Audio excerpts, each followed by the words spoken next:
tentunya akan kita sinkronkan dengan visi misi kita juga dengan kebutuhan daripada masyarakat itu sendiri. Nah, ini perlu kita sinergikan dengan pemerintah atau stakeholder yang memang ada program itu. Dengan Pak Ketua, kemudian dari Pak Hamdani Yakub tadi, alhamdulillah beliau mendukung kegiatan Bengkulu Peduli ini dan sangat peduli. Ayo kita tepuk tangan dulu.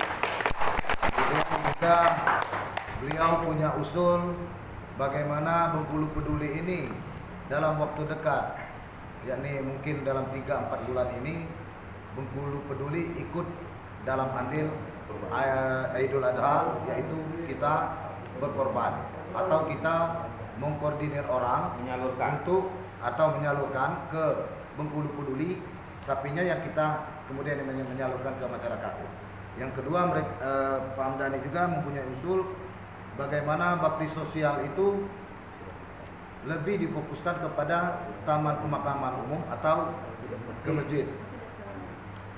Kemudian dari Pak Ujang Iskandar menanyakan dari pendidikan formal dan non formal, itu sudah dijawab. Menanyakan juga struktur organisasi biar dipercepat, dan perlu diketahui untuk struktur organisasi waktu kami mengambil ini ke notaris itu, jadi penetapan surat keputusan pengurus itu hak prerogatif dari ketua. Jadi ketua yang meng-SK-kan nanti.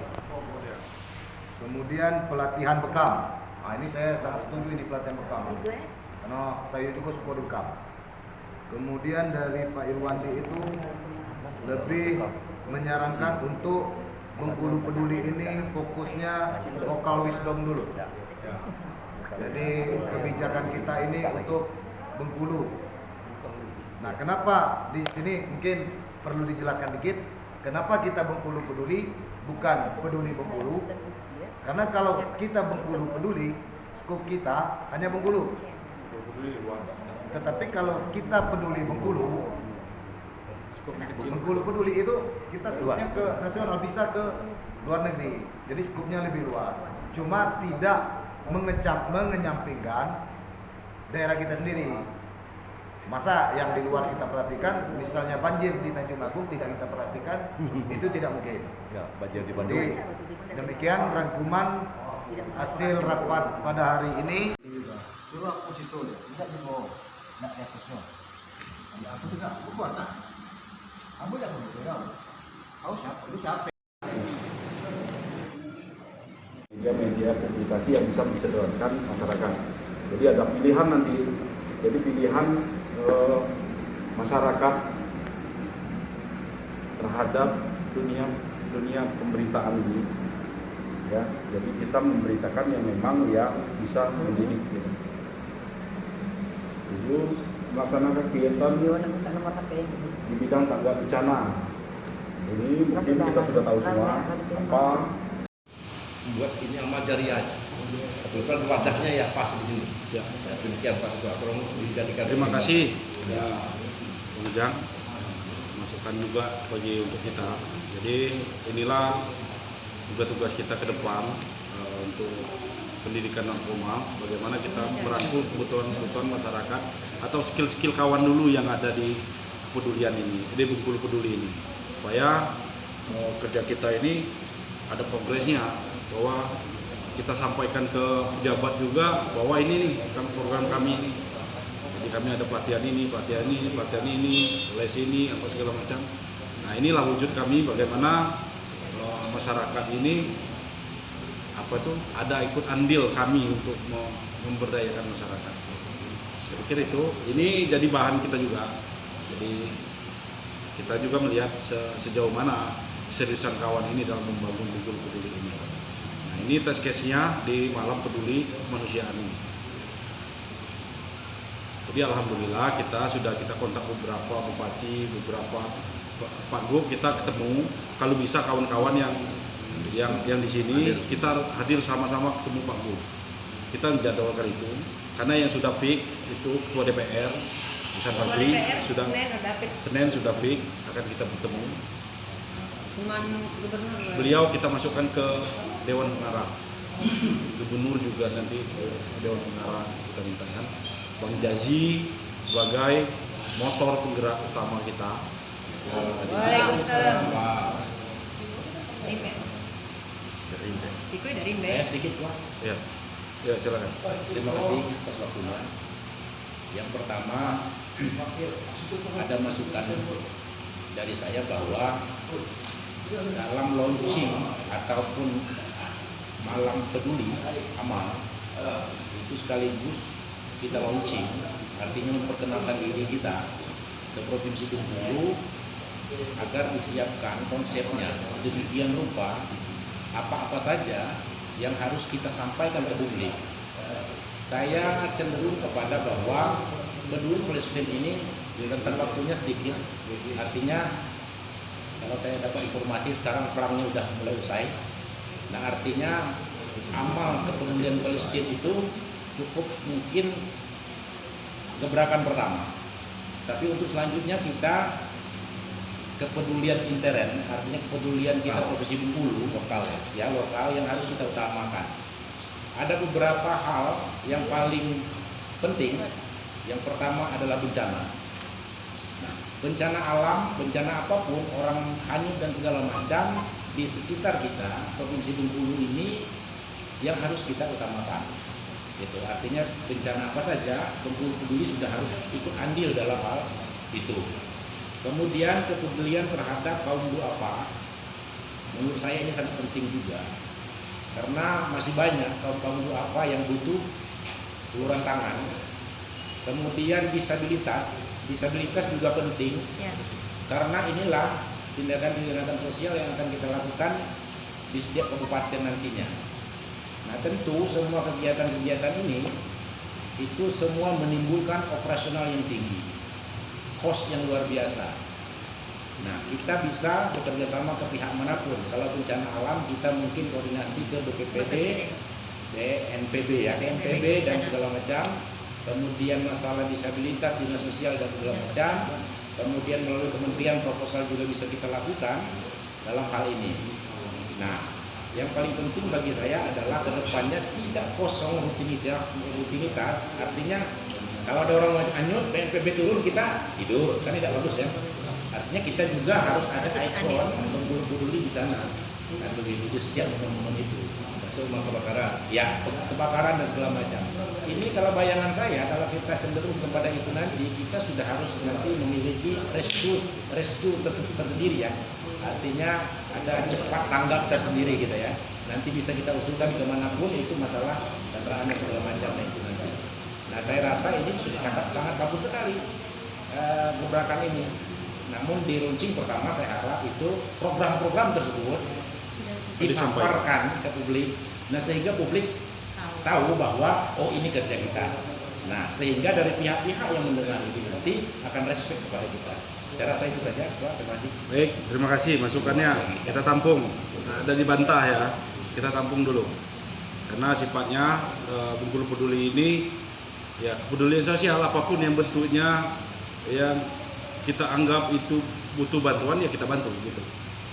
Tapi kita lihat juga kemampuan sejauh mana kan kemampuan kita sesuaikan gitu. Nah itu makanya kita pemberdayaan UMKM ini kita arahkan gunanya untuk memperkuat ekonomi kita di sini. Nah ini wadah untuk bagaimana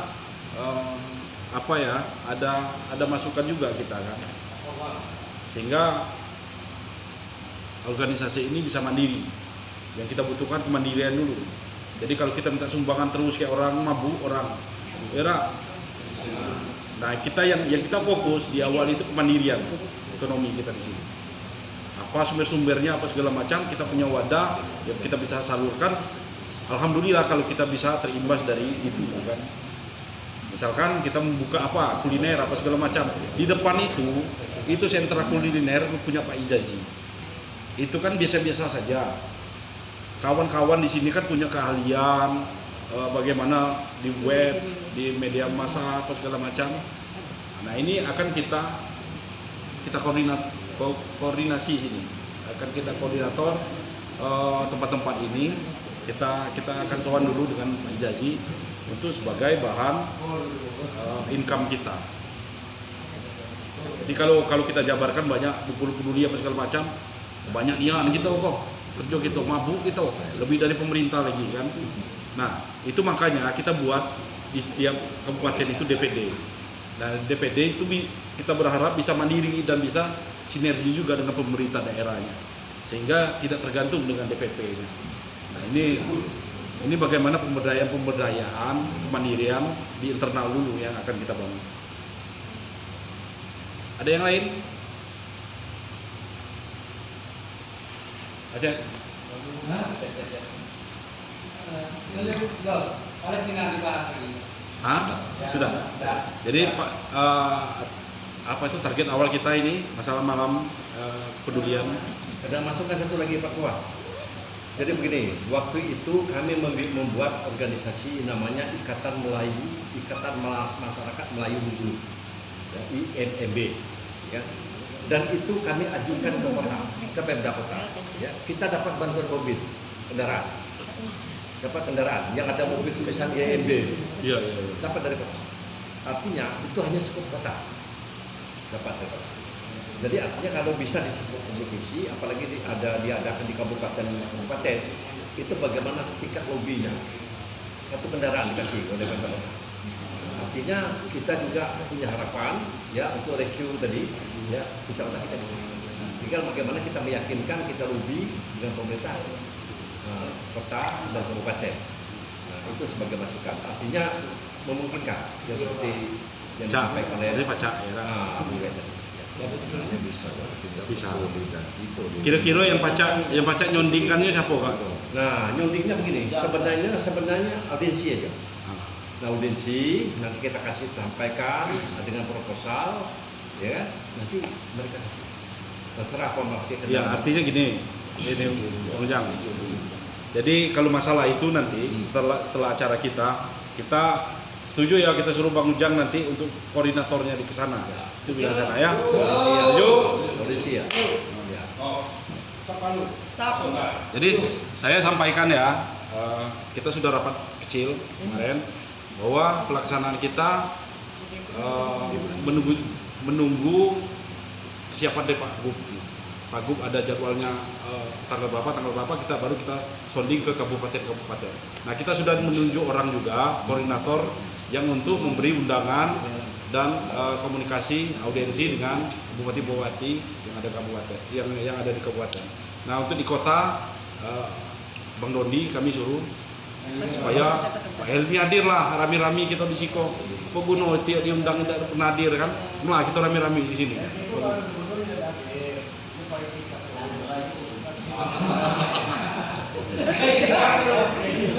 Langsung jawab.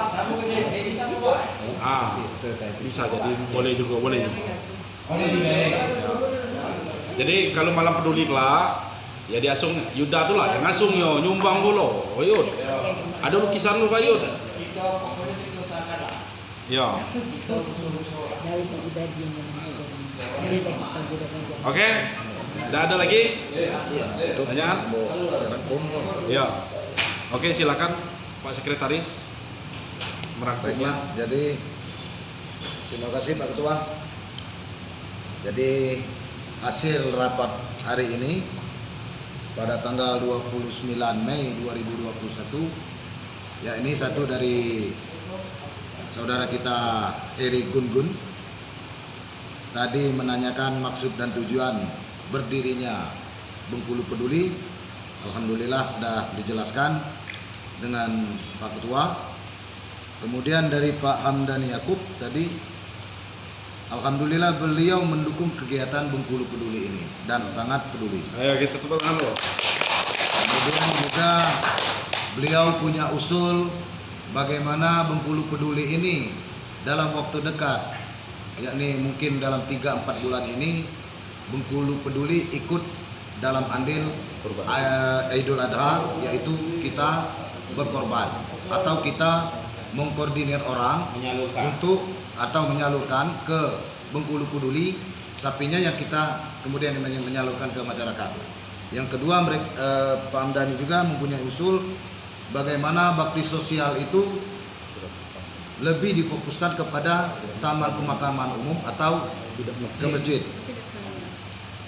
Kemudian dari Pak Ujang Iskandar menanyakan dari pendidikan formal dan non formal, itu sudah dijawab. Menanyakan juga struktur organisasi biar dipercepat, dan perlu diketahui untuk struktur organisasi waktu kami mengambil ini ke notaris itu, jadi penetapan surat keputusan pengurus itu hak prerogatif dari ketua. Jadi ketua yang meng-SK-kan nanti. Ya. Kemudian pelatihan bekam. Nah, ini saya sangat setuju ini pelatihan bekam. Karena saya juga suka bekam. Kemudian dari Pak Irwandi itu lebih menyarankan untuk Bengkulu Peduli ini fokusnya local wisdom dulu. Ya. Jadi kebijakan kita ini untuk Bengkulu. Nah, kenapa di sini mungkin perlu dijelaskan dikit. Kenapa kita Bengkulu Peduli, bukan Peduli Bengkulu? Karena kalau kita Bengkulu Peduli, skop kita hanya Bengkulu. Bengkulu Peduli luas. Tetapi kalau kita peduli Bengkulu, Skopnya kecil. Bengkulu Peduli itu kita skupnya ke nasional, bisa ke luar negeri. Jadi skupnya lebih luas. Cuma tidak mengenyampingkan daerah kita sendiri. Masa yang di luar kita perhatikan, misalnya banjir di Tanjung Agung tidak kita perhatikan, itu tidak mungkin. Jadi demikian rangkuman hasil rapat pada hari ini tanggal 29 Mei 2021. Untuk selanjutnya mungkin ini kita tutup rapat hari ini, kami kembalikan kepada Pak Ketua untuk menutupnya. Baik, saya sebelum tutup saya tambahkan dikit bahwa acara itu nanti kita sudah memilih koordinator perlengkapan, MC, terus kita juga ada band nanti. Di band itu kita nobat Pak Gubernur itu untuk nyanyi, dan lagunya itu kita lelang. Nanti ada rekaman, kita rekam pakai flash disk, kita lelang dengan ya kita undang pejabat kadis apa semuanya. Masuk gubernurnya nyanyi dak galak nyumbang ngecek itu kan, ibarat sawer kan. Nah, dari sawer itu kita untuk Palestina. Yang kedua ada lelang lukisan. Wakil sekretaris kita itu ada jago lukis tuh. Kita beli lukisannya. Terus ya Mirza, kita beli lukisannya terus kita lelang di sana. Nah, di hasil lelang itu akan kita sampaikan ke Palestina. Nah, ada juga acara baca puisi. Jadi baca puisi ya. Jadi ada mak jago puisi, darwan apa segala macam. Nanti kita bagaimana meramaikan. Nah, untuk lelang lagu itu ada 8 lagu. 8 lagu nanti kita nobatkan juga Pak Jazi nyanyi, Ihsan Fajri nyanyi, atau tokoh-tokoh yang lain nyanyi. Seperti acara orang Padang itu lah. Nyanyi Iko apa tuh? Kim apa tuh? Kim seperti itu. Kim. Nah, kira-kira seperti itu. Nah, di luar arena itu ada booth. Booth ini tempat selfie. Booth itu nanti ada Resto Jenggalu, ada Toyota, ada apa segala macam. Itu semua kita ikutkan untuk bagaimana malam-malaman ini bisa berjalan. Sponsornya itu seperti itu. Oke. Jadi terima kasih atas perhatiannya. Saya akhiri bila fisabilillah wastabiqul khairat. Wassalamualaikum warahmatullahi wabarakatuh. Waalaikumsalam. Kalau sananya di Sudah. Jadi ini di luar kita ngobrol-ngobrol aja nih. Ya. Pak Ketua.